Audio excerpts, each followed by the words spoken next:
Exodus 9. The plague on livestock. Then the Lord said to Moses, "Go to Pharaoh and say to him, This is what the Lord, the God of the Hebrews, says, Let my people go, so that they may worship me. If you refuse to let them go and continue to hold them back, the hand of the Lord will bring a terrible plague on your livestock in the field, on your horses, donkeys and camels, and on your cattle, sheep and goats. But the Lord will make a distinction between the livestock of Israel and that of Egypt, so that no animal belonging to the Israelites will die." The Lord set a time and said, "Tomorrow the Lord will do this in the land." And the next day the Lord did it. All the livestock of the Egyptians died, but not one animal belonging to the Israelites died. Pharaoh investigated and found that not even one of the animals of the Israelites had died. Yet his heart was unyielding and he would not let the people go. The plague of boils. Then the Lord said to Moses and Aaron, "Take handfuls of soot from a furnace and have Moses toss it into the air in the presence of Pharaoh. It will become fine dust over the whole land of Egypt, and festering boils will break out on people and animals throughout the land." So they took soot from a furnace and stood before Pharaoh. Moses tossed it into the air, and festering boils broke out on people and animals. The magicians could not stand before Moses because of the boils that were on them and on all the Egyptians. But the Lord hardened Pharaoh's heart and he would not listen to Moses and Aaron, just as the Lord had said to Moses. The plague of hail. Then the Lord said to Moses, "Get up early in the morning, confront Pharaoh and say to him, This is what the Lord, the God of the Hebrews, says, Let my people go, so that they may worship me.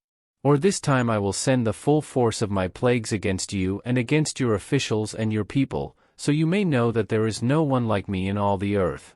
For by now I could have stretched out my hand and struck you and your people with a plague that would have wiped you off the earth. But I have raised you up for this very purpose, that I might show you my power and that my name might be proclaimed in all the earth. You still set yourself against my people and will not let them go. Therefore, at this time tomorrow I will send the worst hailstorm that has ever fallen on Egypt, from the day it was founded till now. Give an order now to bring your livestock and everything you have in the field to a place of shelter, because the hail will fall on every person and animal that has not been brought in and is still out in the field, and they will die." Those officials of Pharaoh who feared the word of the Lord hurried to bring their slaves and their livestock inside. But those who ignored the word of the Lord left their slaves and livestock in the field.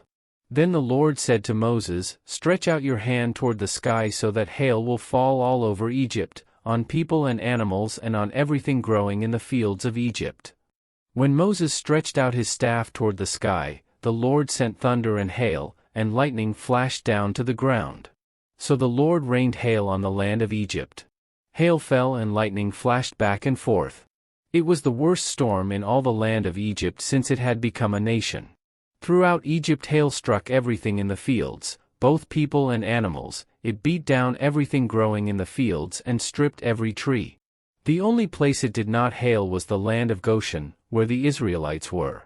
Then Pharaoh summoned Moses and Aaron. "This time I have sinned," he said to them. "The Lord is in the right, and I and my people are in the wrong. Pray to the Lord, for we have had enough thunder and hail. I will let you go, you don't have to stay any longer." Moses replied, "When I have gone out of the city, I will spread out my hands in prayer to the Lord. The thunder will stop and there will be no more hail, so you may know that the earth is the Lord's. But I know that you and your officials still do not fear the Lord God."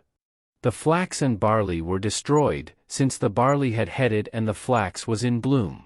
The wheat and spelt, however, were not destroyed, because they ripen later. Then Moses left Pharaoh and went out of the city. He spread out his hands toward the Lord, the thunder and hail stopped, and the rain no longer poured down on the land.